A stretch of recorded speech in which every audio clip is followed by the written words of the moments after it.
Republics. It's something that a lot of people have wanted in the base game of Crusader Kings 3. And it was a DLC for Crusader Kings 2, and now you can play as a Republic with a Crusader Kings 3 mod.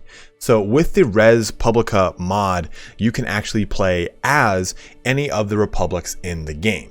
Most importantly, you can actually play as a feudal faction and convert your faction into, or a feudal nation for that matter, and convert your nation into a republic or a republic into a feudal nation. So in this video today, we're going to be showcasing this mod, Res Publica. If you would like to try it out yourself, you'll find a link to the Steam powered page or Steam community page in the description, as well as a link to the Discord that the mod creator, Caden335, says that this is the primary Discord that you can talk about and use for the mod. So please go and check both of those links out to support this mod. It is an awesome little addition to the game. It's very light too. It doesn't do a whole ton to completely break the game open and make it so it's hard to understand or even break any of the other mods. The nice thing about Res Publica is it's pretty much compatible with every mod as long as that mod doesn't really touch the Kingdom tab. So let's get started here on the Res Publica mod for Crusader Kings 3. So here we are, we've just booted the game up for Pisa and we can see how this can work. So you do have some options you can choose on the map for some republics to play. You have Pisa here, you have got Venice over there. Cordoba is another one you can play as. You can also do Eastland, or Iceland of course. And then one other option is Visby over here in Sweden, or part of the Swedish kingdom. The grand city of Gotland, you can choose a new character and you can switch over here to the Republic of Visby if you wish. Now, each one of these has a different form of republic that they operate under. There are 3 types of republic. So let's go ahead and press F2, go to the tab over here that says Republic now, and we're going to go ahead and see that this is a council-based form of republic. So I'm going to click View Council, and we'll talk about this in just a second, but I'm going to click Reform Government, and this shows me all of the different types of republic government that you can run. So the first one here is Senate. This is not. This is a council. In the Senate version of a republic, families hold votes based on their respect. There are a total of 100 votes at all times. The Senate is the most restrictive form of a republic, with the rulers starting very restricted by what they can do without Senate approval. There is a session every year to vote on the proposal of the year. So one thing that was big with Crusader Kings 2 was with respect, you could just simply buy that. You could just buy a bunch of money, get a bunch of money, and you would de facto have way higher respect than everyone else. So one thing that the mod creator has done a really good job of is kind of explaining how respect is not that way in this mod. He's overhauled it. He hasn't just simply ported the system over. It goes across a lot more than just that. It goes across your prestige, your piety, so on and so forth. So when you click over here to view families, and it shows the respect of everyone. This respect meter, as you can see, every family in a republic has respect. The amount depends on the age and prestige of the house head, the renown of the family, and other outside factors. So as your character actually progresses, they get more and more respect. It's not just simply whoever has the most money, which is a very big distinction I want to make from Crusader Kings 2. Now, the other 2 forms of republic government that you can choose are council. That's what you can see before you here. In the council form, only the 5 most powerful families hold the power in the republic. The 5 most powerful patricians form the ruling council of a republic. The most powerful one holds the republic title itself. A council government must additionally deal with the nobility, the clergy, and the commoners. The approval and disapproval of them each can help or hinder you as a ruler, and they should be kept happy at all times. And I can see that represented here by these 3 bars. So the noble appeasement has these levels attached to it, right? Happy, appeased, content, discontent, and angry. And you can see at the bottom end, this is going to hinder my income, my feudal and republic vassal opinion for the nobles. And you can see again at the top end, it's the opposite of that. Now looking real quick over here at clergy, angry is going to affect my monthly piety as well as same faith opinion. again, opposite that one, the clergy is happy. And then with the populace, I'm sorry, the your popular, just your general, your commoners, you get development growth, which is huge, right? So development growth minus 40% if they're angry, and popular opinion minus 20. Converse to that to plus 40% and a popular opinion of plus 20. So you can see how the council here does have quite a big of an effect on your economy as a whole. And the council also has these possible proposals that you can declare, like say, hey, war declaration, elected leaders, myself, can decide if the nation goes to war. I click this button and it will go to a proposal for the council. We'll see that in just a second here. I'm still paused and there's some other things to take a look at, but the other form of republic is elected ruler, and the ruler will be elected based off of their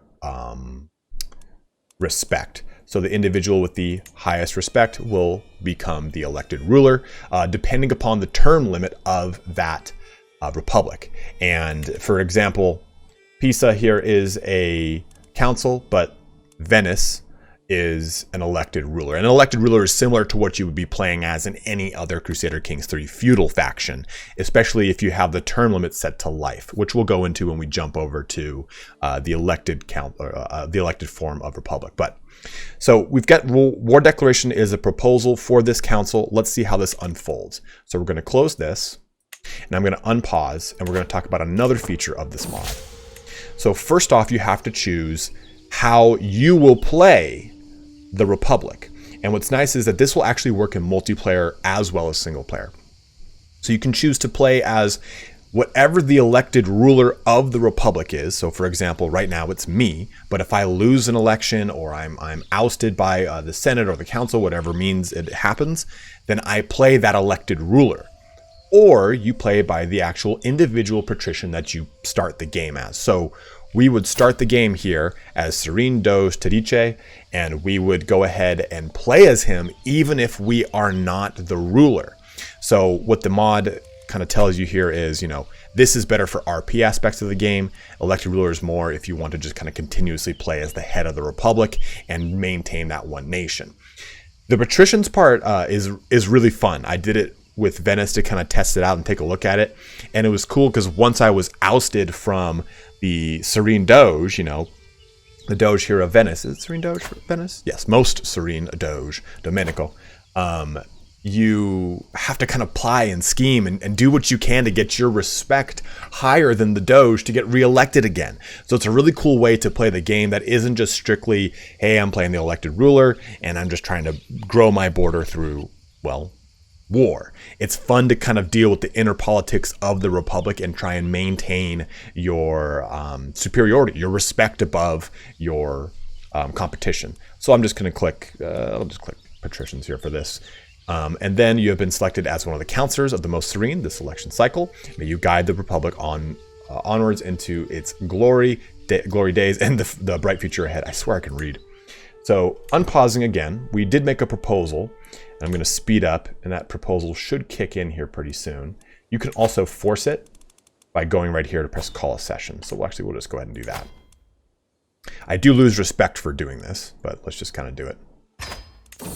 And here we go. We got the council meeting, and the matter that's currently before us is the proposal of entrusting the right of war declaration to the council head. I can either choose to vote aye or nay. And if I hover over this, it tells me that there are currently 3 out of 5 votes for aye, and I hold one of those votes.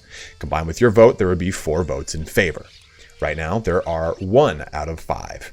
Doing that would make it 2 out of 5. And you can see who this would affect, right? Which households this are going to affect by me voting nay. All the ones that voted aye are going to obviously not be down with that. So I'm going to choose aye right here.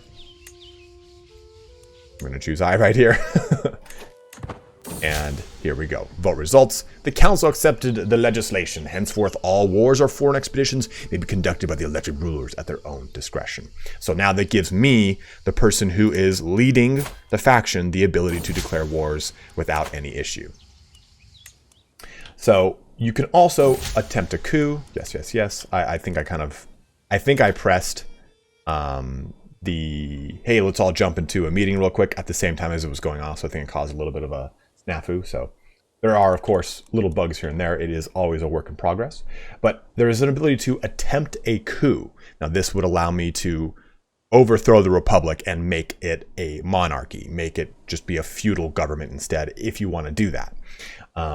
But you also have the ability to give a speech, and this is present for any of the 3 government types. And you spend some prestige here, you do a little dialogue, and it says, hey, you're given a speech. And you're presented with dilemmas for that speech. As you can see, my speech turns to my family, and I will praise it to the gods, raising our standing in most serene Republic of Pisa. What should I say?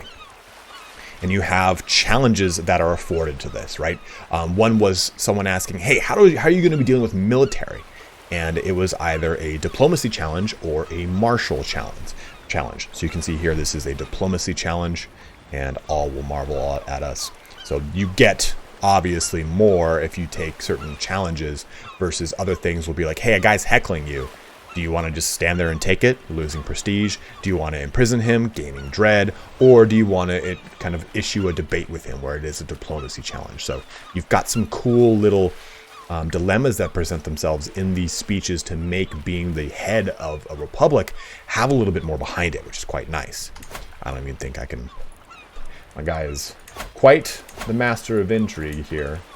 Yeah, that's not going to happen. All will marvel at us. We'll fast forward to the next one. You should get like 2 or 3 per. So speech the city, and our city is perfect as it is. You spend prestige and gain money. If we invest in the city, it will become one of the greatest in the world. We lose money, and then we get building construction cost, time, and popular opinion bonuses. Let's go with that one. We'll keep going till it says end of the speech. Ooh, we got another one here. Good news. In the midst of my speech, that crowd starts to turn their attention from me to a disdain object. I'll keep it. My people, it is yours. You get bonuses here too. So this is something that you have to really deal with council, is kind of running that razor's edge between popular, noble, and clergy appeasement, and how you can really pull that off. Clearly, we are extremely in debt, or else I'd show you that part. Let me see here. Yeah, I'll keep it because we're going to need the money to show you another part of it. But like I said, this is popular opinion, lose 10 with the other. Clergy opinion, lose 10 with the others. Noble opinion, lose 10 with the others. Let's go, I'll keep it. Fast forward more. And the speech has ended. We gain fame here, or I'm sorry, prestige and appeasement with all 3 of the classes. And I think, can I ask for gold? I cannot. But you also have the ability to appease a class, and this does not present a penalty to the other ones. You're just simply getting a bonus from a specific class, which is nice. So this is essentially the council system. Like I was saying, you would just simply go to council and pass any proposal or make any proposals that you would like to have, term limits, title grants, revocation, imprisonment rights, council appointment, stuff like that. And you can even say, hey, this guy is really he's on my case here, title granting vote. So, this is a title that now grants a vote. You can request the right to grant this character titles from the Senate Council. Your proposal will be voted on next session. So you can really kind of manipulate the further politics of your nation using more of the Republic features that are added with this mod. But let me jump over to one of the other styles of government to show that off as well. Jumping over to Venice, and I apologize if the map looks a little different. I have a number of mods on, and if you'd like to see a showcase of a series of mods, like my best top 10 quality of life mods, go ahead and let me know in the comment section. I will definitely do that for you guys. But this is Venice, and Venice's Republic is the elected ruler format. So we can look at families and we can see that, my respect is at 4,900. And the next guy below me is at 4,500. And my term limit right now is life. So there's not going to be an election to see if someone's going to replace me. I'm there for life. Now, let's try and set this down to 1 year. And this will happen. And you can see most people want that to occur, so we'll vote aye. And when the vote happens, for the actual, that was just for the proposal there, you'll have a chance to fall out of favor. So right now you can see I have higher respect than the next highest individual, right? So I'm going to jump to another point where I don't have the most respect, and I'm going to show you what happens. Okay, here it is. So you see my respect is now at 4,400. The next individuals is 5,100, and you can see election season lost power. So because I've chosen to play as a patrician and not as the ruler or the elected ruler of the Republic, I continue to play as this character, which is a lot of fun because, like I said, you're going to be plying your trade, see what you can do, increasing your piety, increasing your prestige, your renown as a whole to try and get your respect level above that of the competition. Even trying to do things that make them pay prestige to help lower that respect is a really cool way to make it so that you can retain that elected rulership. Now, because this is on a one-year tournament, this is going to keep happening every year. But I wanted to show you guys how the elected rulership can actually fluctuate a lot, because this can be forced on by the other families. You know, they can force like, hey, you know, we want there to be a 5-year term limit. So you have to kind of really be managing your relationship with these families to ensure that they're going to be voting in your favor. Because if not, they're just going to try and slap a term limit on you. It's going to try and oust you. And you have to kind of constantly be fighting the game of respect to ensure you can maintain your position as the elected ruler of this republic. Let's transition over real quick now to the Senate form. Taking a look at Iceland, we get our Senate, right? And for the Senate, we have a pretty interesting little set of laws, proposals, and possible proposals. So these laws that are currently in effect are the ones that, well, you guessed it, they're the laws that are in effect. And you can do possible proposals to overwrite or countermand any of those laws. So for example, elected leaders can decide if their nation goes to war. We're going to go ahead and click this, and it will jump into this proposals menu. We can do another one here.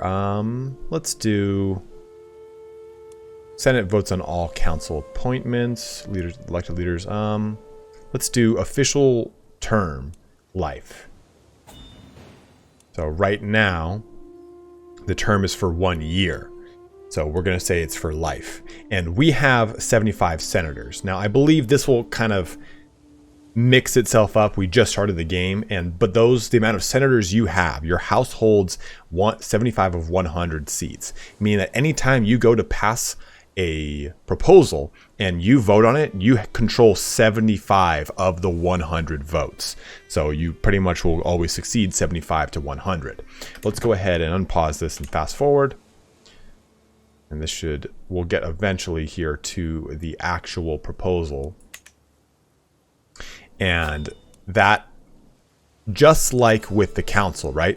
But of course, this is very restrictive in that there's no thing that we're going to be appeasing. We have to see how many. Okay, so now Senate is in session and our House holds 48 of 100 seats. All these individuals are all the patricians within the Senate now that it's all kind of flushed itself out with the respective mayors and whatnot. So we can see that I will control 48% of any vote for the most part. And the first one we're going to look at here, the proposed law would entrust war powers to the elected ruler who may declare war based on their own reasoning. So I can vote aye, and the vote is going to be 75 in favor versus nay would make it 73. So we're going to go aye since we control 48 votes, and 27 have already been cast for aye. And we should have another one popping up here. Okay, so that has now been countermanded, right? The law in effect is now that the leader can go to war whenever he so wishes, he or she. Now, this law is for the ruler staying in life, or staying in position for life. So 27 have been cast aye, and 25 have said nay. So we will cast aye. And the same effect should happen. So I will now be able to stay in power as the head of the Senate, right? In perpetuity for the lifetime of this character. But that doesn't say that necessarily I will have the Senate House, right? I have to still maintain respect. I have to make sure I'm constantly moving that needle forward so I maintain the amount of senators. Senators vote on proposals in Senate. Each family has a certain amount under their sway, which relates to their respect. So if my respect drops, I'm going to lose senators. They're going to go to other patricians, and I'm going to have people allying against me on any of the proposals that I make. So it's a fun... well, looks like we had ourselves a little blot here because this is a Norwegian character.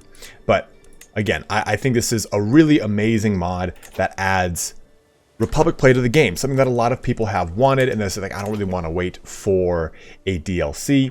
And a lot of people have also said that, you know, maybe the way that CK2 did their Senate, did their Republic is not the way they want to bring it into 3. Either way, wherever camp you're in, this is an awesome way to get Republic added into Crusader Kings 3 in, like I said, a very light and easy format. This is not rules heavy. It's pretty easy to wrap your brain around. I think it took me all of like an hour or two of just kind of plugging and playing and trying to break things to understand how the Republic system works via this mod. And it's a lot of fun. And like I said, if you're playing as, and let's just go ahead and press switch character, and we'll just choose Scotland because I know it's a feudal faction. I can press convert to a republic, and this now becomes a republic of my choosing. You can choose one of the 3 forms. So you have a lot of ways to even play this in your base game if you so wish. So I hope you guys enjoyed this little mod showcase here today.